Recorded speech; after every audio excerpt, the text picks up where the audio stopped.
একেবারে নির্বাচনের মনোনয়নপত্র যাচাই বাছাইয়ের শেষের পর্যায়ে এখন পর্যন্ত আগের যে নির্বাচনগুলো হয়েছে সেই নির্বাচনের সাথে এখনকার নির্বাচনের কোনো পার্থক্য পান কিনা একেবারেই খোলাসা বলবেন যে নির্বাচনটা কি জমে উঠেছে কিনা? নির্বাচনের তো জমার যে বিষয়গুলো আছে সেটা তো আসলে প্রচারণা আনুষ্ঠানিকভাবে যখন শুরু হয় তখন থেকে জমজমাট বলা। আসলে কি বাংলাদেশের মানুষ এরকম মানে সবসময়? এর আগের নির্বাচনগুলোকে আমরা এরকম দেখেছি? আমার তো মনে হয় যখন মনোনয়নপত্র তারা দিতে যায়, যাচাই বাছাই চলে, তখনও তো বাইরে হাজার হাজার লোক অপেক্ষা করতে দেখেছি ইতিপূর্বে। নাকি বাংলাদেশের রাজনৈতিক কালচার এক বছরই সব ঠিক হয়ে গেল? না, আপনি দেখবেন যে ইদানিংকালের বেশ কয়েকটা নির্বাচনে ওই যে হাজার হাজার মানুষ নিয়ে নির্বাচন কমিশনে গিয়ে মনোনয়নপত্র জমা দেওয়ার এই বিধানটা নির্বাচন কমিশন থেকে বাতিল করা হয়েছে।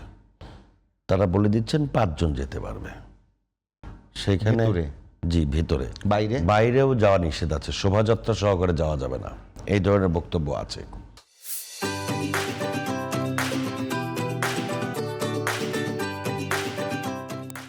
সো এই কারণে এরপর দেখেন আপনি ওই আগে দেখতাম নির্বাচনের তারিখ ঘোষণা হওয়ার সাথে সাথে পোস্টার ব্যানার জায়গা দখল করা সব কিছুই হয়ে যেত। আর এবার আগেও যা পোস্টার ছিল তফসিল ঘোষণা করার একদিনের মাথায় এই নির্বাচন সংক্রান্ত যা কিছু আছে সবগুলি নামায় ফেলার কথা বলা হয়েছে। যদি না নামায় তাহলে তাদের লোকজন নামায় নিয়ে চলে গেছে।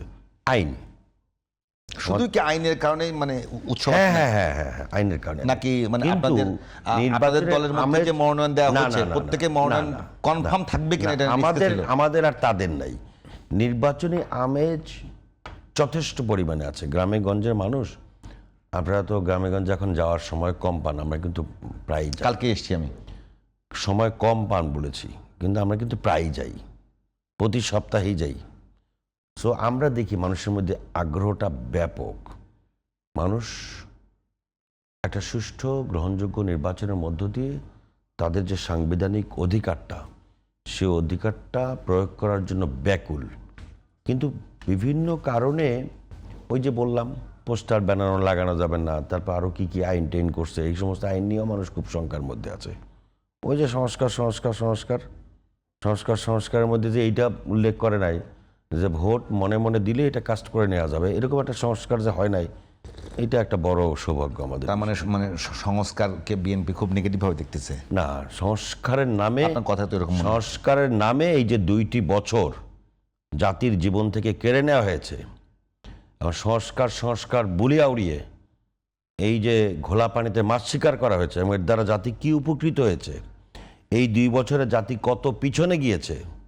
আজকে যদি এই 2 বছরে একটি নির্বাচিত সরকার, কিরকম আপনি বলেন বিনিয়োগের কথা বলেন, আপনি দ্রব্যমূল্যের কথা বলেন, আপনি আইন শৃঙ্খলার কথা বলেন, আপনি কি অভ্যুত্থান পরবর্তী বা দেশের আইন শৃঙ্খলা কেমন থাকে? অভ্যুত্থান পরবর্তী দেশের আইন শৃঙ্খলা কেমন থাকে আপনি বিশ্বে যাওয়ার, বিশ্বের অন্য আপনি আশেপাশের দেশে যান, আপনি শ্রীলঙ্কাতে দিকে তাকান, আপনি নেপালের দিকে তাকান, আইন মানে অভ্যুত্থানের পরপর কি হয়েছে, কত দ্রুত সামলিয়ে নিয়েছে, কত দ্রুত একটি নির্বাচিত সরকার প্রতিষ্ঠিত হয়েছে। মানে নেপাল আর শ্রীলঙ্কার অবস্থা বাংলাদেশের মতোই। মানে আমাদের প্রতিবেশীদের মধ্যে আপনি আসেন না, অভ্যুত্থান দেশের বাইরে আর কয়টা জায়গা হয়েছে খুব কাছাকাছি সময়ে। এখন আপনি যদি মনে করেন যে ওই মিশরের মুরসির উদাহরণ দিবেন তাহলে পরবর্তী সময়টা তো আরো ভয়াবহ, তাই না? আমার কথাটা হচ্ছে যে এই যে এটা কথা প্রসঙ্গে এখন সমস্যা নেই, সংস্কার প্রসঙ্গটা নাই না, কিন্তু এই যে 2টি বছর নষ্ট করা হয়েছে জাতির কাছ থেকে, মানুষের ভোটের অধিকার ছাড়া এই যে 2টি বছর যে দেশ চালানো হলো, এখন এর বৈধতা দেওয়ার জন্য তারপরে আরও যা করতে হচ্ছে, এগুলি আমাদের দেশের ইতিহাসে একটা কলঙ্কিত অধ্যায় হিসেবে থেকে যাবে। কলঙ্কিত মানে যে সংস্কারগুলো আনা হয়েছে সেই সংস্কারগুলো কোন জায়গাটাতে আপনি যেসব সংস্কার আনা হয়েছে তার থেকে বড় কথা হলো যেসব সংস্কারের নাম করে আপনি সময় ক্ষেপণ করেছেন। যেই সংস্কার আনা হয়েছে এই সংস্কার বাস্তবায়নের জন্য 3 মাসে বেশি সময় লাগার কথা ছিল না, সোজা হিসাব।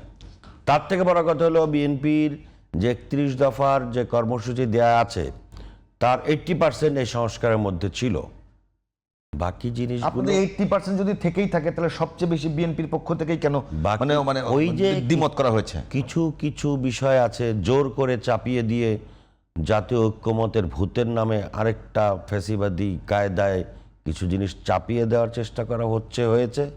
এবং নোট অফ ডিসেন্ট কেন দিয়েছে সেই জবাবও এখনো দিতে হচ্ছে। নোট অফ ডিসেন্ট তো আলোচনা, বক্তব্য, গণতান্ত্রিক প্রক্রিয়ার একটা অংশ। কেন আমি- নোট আমি অফ যদি ডিসেন্ট দিচ্ছে আমি এগুলো যদি- নিয়েও তো আমি- আমি যদি আপনার বক্তব্যটা পুরোটা বুঝে থাকি, আমি এখন বলতে যে সংস্কারকে আপনারা মানে এক প্রকার নেতিবাচকভাবে দেখছেন, তাহলে সংস্কার নেতিবাচক দেখার কোনো অবকাশ নেই। যুগে যুগে তাহলে দেশের বিএনপি প্রয়োজনে সংস্কারের পক্ষে দেশের প্রয়োজনে হার পক্ষে অবস্থান নেবে না নার পক্ষে অবস্থান? অবশ্যই সংস্কারের ব্যাপারে তো অবশ্যই বিএনপি হার প্রশ্নে আছে।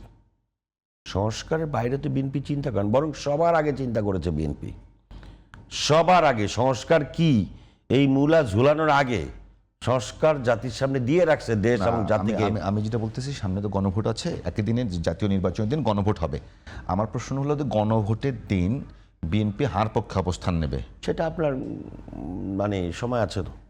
এখন পর্যন্ত আপনার কোন সিদ্ধান্ত কোন নেন নাই? বিষয়ে কোন বিষয়ে হ্যাঁ, কোন বিষয়ে না, সে বিষয়ে তো দলের পক্ষ থেকে স্পষ্ট একটা নির্দেশনা আসবে নিশ্চয়ই। না, একটা ওই যে একেবারে একবারে দিয়ে হ্যাঁ অথবা আপনি বলেন তো, আপনাকে আমি জিজ্ঞেস করে না করি, এই যে সামনের লোকগুলো বসে আছে বা আমাদের হেলাল ভাই বসে আছে, আপনি বলেন তো উনি বলতে পারবে কিনা? আমি বলতে পারি না। 26 পৃষ্ঠা 27 পৃষ্ঠা না 26 পৃষ্ঠা 27 পৃষ্ঠা রহমতুল্লাহ ভাই আপনি মনে করছেন এবং এমন যে- ভাবে ঘুরিয়ে পেঁচিয়ে ওখানে বক্তব্যগুলো রাখা হয়েছে, আমি এখন পর্যন্ত বুঝে সারিনি আর কি, বুঝবো ভোট দেওয়ার আগে আর কি।